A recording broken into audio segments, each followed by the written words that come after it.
एक गरीब व्यक्ती आनंद आपली पत्नी मनोरमा आणि 2 मुले यांच्यासोबत खूप त्रासात आपले दिवस काढत होता. आनंद आणि त्याची पत्नी मनोरमा महादेव आणि देवी पार्वती यांचे परम भक्त होते. आनंदकडे इतका पैसा सुद्धा नव्हता की तो महादेवाची मूर्ती विकत आणू शकेल. तो बाजारातून महादेव आणि पार्वती यांचे चित्र असलेले एक कॅलेंडर विकत आणतो. दोघे नवरा बायको आणि मुले सकाळ संध्याकाळ त्यांची पूजा करायचे. महेश एक गरीब मजूर होता. ज्या दिवशी त्याला मजुरीचे काम मिळायचे त्या दिवशी ते पोटभर जेवायचे, नाहीतर पूर्ण कुटुंब काहीतरी पोटात ढकलून झोपून जात असे. ज्या दिवशी आनंदला मजुरी नाही मिळायची, त्याची मुले उपाशी असायची, तेव्हा तो दुःखी असायचा. पण तो स्वतःसुद्धा नशिबामुळे त्रासलेला होता. एका दिवशी सकाळी पूजा केल्यानंतर त्याची पत्नी मनोरमा त्याला म्हणाली, ऐकता का, मला वाटतं की या मजुरीच्या कामावर तुम्ही किती वेळ अवलंबून राहणार. तुम्ही काहीतरी दुसरे करण्याचा विचार करा. होय मनोरमा, तू बरोबर म्हणते आहेस. मी असा दुर्भागी बाप आहे की जो आपल्या मुलांना 2 वेळ पोटभर अन्न सुद्धा देऊ शकत नाहीये. तुम्ही त्रास करून घेऊ नका, महादेव सर्व काही बरे करतील. होय मनोरमा, मी त्यांच्याच आधारावर तर आहे. ते जे काही करतील ते उत्तम असेल. जवळच्या गावात जाऊन काम बघायचे का? शक्य आहे की तिथे काहीतरी छान होणार. तू बरोबर म्हणते आहेस. मी उद्या सकाळीच बाहेर काम शोधायला जातो. मनोरमा पुढच्या दिवशी आनंदला सोबतीला 4 पोळ्या आणि गूळ बांधून देते आणि आनंद काम शोधण्यासाठी निघतो. तो वनातून पुढे जात होता. खूप वेळ चालल्यामुळे तो थकून गेलेला असतो, म्हणून एका झाडाच्या खाली बसून विश्रांती घेतो आणि विचार करतो की आता शिदोरी खाऊन घ्यावी. तेवढ्यात एक म्हातारा आणि म्हातारी त्याच्या जवळ येतात. भाऊ, तुम्ही हे पोळी आणि गूळ आम्हाला देऊ शकता का? आम्ही खूप दिवस झाले काहीच खाल्ले नाहीये. आम्ही खूप उपाशी आहोत. त्यांचे बोलणे ऐकून आनंदला त्यांच्यावर दया येते. तो काही विचार न करता त्यांना पोळ्या आणि गूळ देऊन देतो. माझ्याकडे फक्त या 4 पोळ्या आणि गूळच आहे. बघा, याने आपले पोट भरते का? पण तू पण तर उपाशी आहेस. तुला नाही काही खायचे का? हरकत नाही, मी तर काल रात्रीच खाल्ले आहे आणि मी तरुण आहे. तुम्ही म्हाताऱ्यांनी खाल्ले नाही तर तुम्हाला त्रास होणार. माझे काय, एक वेळ उपाशी राहणार. ओम नमः शिवाय केले की माझे पोट भरून जाणार. माझे महादेव माझे सर्व कष्ट दूर करतील. आनंदच्या गोष्टी ऐकून महादेव आणि देवी अन्नपूर्णा त्याच्यासमोर प्रकट होतात. आनंद, मी तुझ्यावर प्रसन्न आहे. ज्या प्रकारे भक्ताला देवप्रिय असतात, तसेच देवांना सुद्धा आपल्या भक्तांच्या प्रती स्नेह असतो. मी तर तुझी परीक्षा बघत होतो आणि तू त्यात यशस्वी झाला आहेस. होय आनंद, आम्ही तुझ्यावर आणि तुझ्या पत्नीच्या भक्तीवर प्रसन्न आहोत. म्हणूनच मी तुला काही देऊ इच्छिते आहे, ज्यामुळे तुमचे जेवणाचे त्रास नेहमीसाठी संपून जातील. ही घे, ही चमत्कारी चूल आहे. हिच्यावर कोणतेही भांडे ठेवले की यात अग्नी प्रज्वलित होणार आणि तुम्ही जे काही म्हणाल ते त्या भांड्यात शिजणार. त्याच्यासोबत मी तुला एक मंत्र देते, नीट ऐकशील.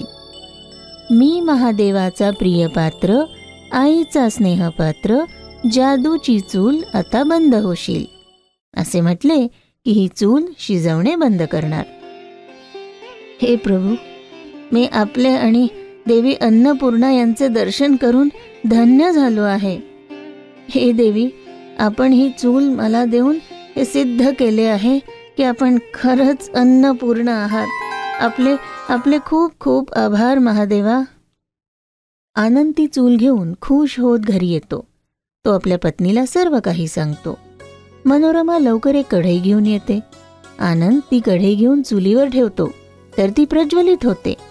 मग आनंद वरण असे म्हणतो आणि लगेच त्या कढईत भरून वरपर्यंत वरण येऊन जातं. मग आनंद त्या चुलीवर दुसरे भांडे ठेवतो आणि बघता बघता काही मिनिटात सर्व स्वयंपाक तयार होतो. हे बघून मनोरमा आणि मुले खूपच खुश होतात. सर्व अन्न तयार झाल्यावर आनंद देवी अन्नपूर्णेने दिलेला मंत्र म्हणतो. मी महादेवाचा प्रिय पात्र, आईचा स्नेहपात्र, जादूची चूल आता बंद होशील. आणि ती जादूची चूल बंद होते. देवी अन्नपूर्णेच्या या आशीर्वादामुळे आता आनंदचे कुटुंब उपाशी राहत नव्हते. एका दिवशी मनोरमा आनंदला म्हणते, मी विचार करतेय की आपण एखादा ढाबा खोलला तर. या चुलीवर भात, डाळ, पोळी आणि पराठे तयार करून लोकांना विकू शकतो. त्याने काही उत्पन्न तरी होणार. तू अगदी बरोबर म्हणते आहेस मनोरमा. मी आजच एक जागा भाड्याने घेण्याचे करतो.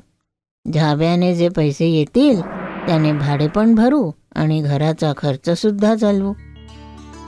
आनंद घराच्या जवळच एक जागा भाड्याने घेतो. तो त्या जादूच्या चुलीवर विविध पक्वान तयार करून विकणे सुरू करतो.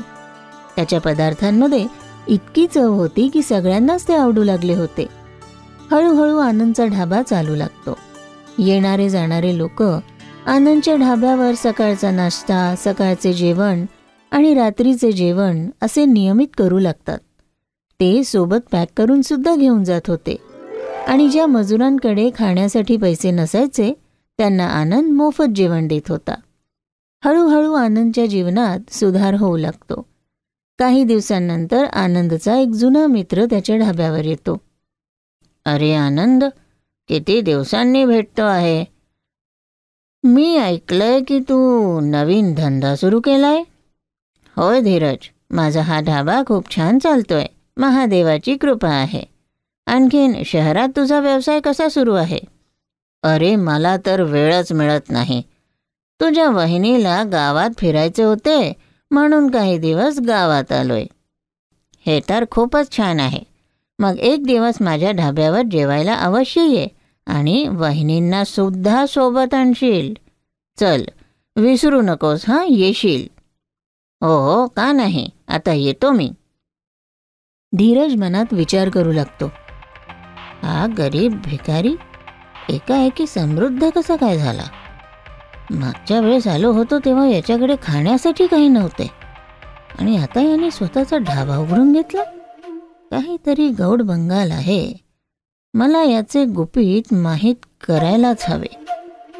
असा विचार करून धीरज तिथून निघून जातो आणि दुसऱ्या दिवशी सकाळी सकाळी ढाब्याच्या स्वयंपाकघरात जाऊन लपून बसतो. थोड्याच वेळात आनंद तिथे येतो. तो आपली जादूची चूल सुरू करतो. त्यावर भांडे ठेवून विविध पक्वान तयार करणे सुरू करतो आणि लवकरच तो जे काही म्हणत होता तसे पक्वान पटापट तयार होऊ लागले.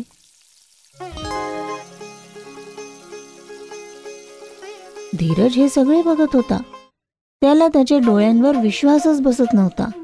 तरीही तो गप्प बसला असतो. तेवढ्यात मनोरमा सुद्धा तिथे येते आणि ते दोघे तयार खाण्याचे पदार्थ घेऊन बाहेर जातात आणि ढाब्यावर विकू लागतात.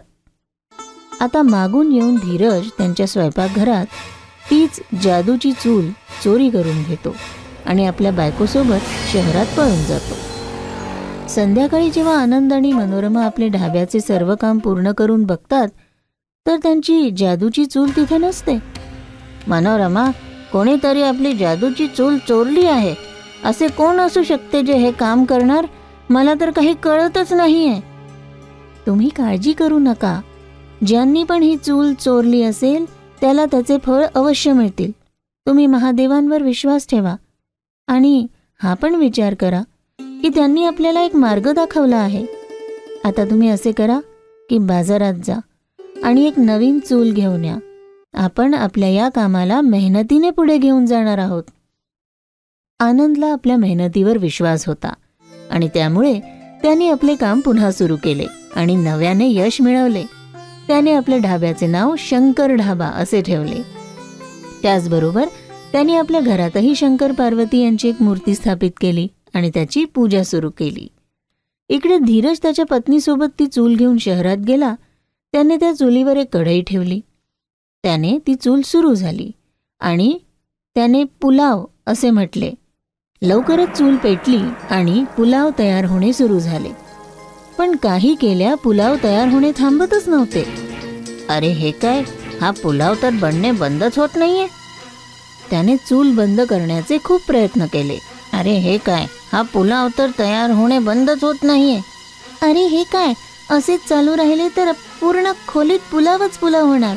आपण दोघे याच्या खाली दबून जाणार. आता मी असे करतो की या चुलीलाच तोडून टाकतो. होय होय, हेच बरे राहील, असेच करा. धीरज जोर लावून त्या चुलीला तोडून टाकतो आणि ती जादूची चूल पटकन मातीच्या ढिगाऱ्यात बदलून जाते. आई अन्नपूर्णाने दिलेली ही जादूची चूल आनंदलाही मिळाली आणि धीरजला सुद्धा. त्यात फरक फक्त एवढा होता की आनंदने त्याच्या मदतीने आपला ढाबा सुरू केला आणि मेहनत करणे शिकला. पण धीरजच्या हातात ती जादूची चूल येऊन सुद्धा मातीचा ढिगारा होऊन गेली. मित्रांनो, तुम्हाला ही गोष्ट कशी काय वाटली कमेंट करून अवश्य सांगा. आणि असल्या अनेक गोष्टी आणखीन ऐकण्यासाठी चॅनलला लाईक आणि सबस्क्राईब अवश्य करा. धन्यवाद.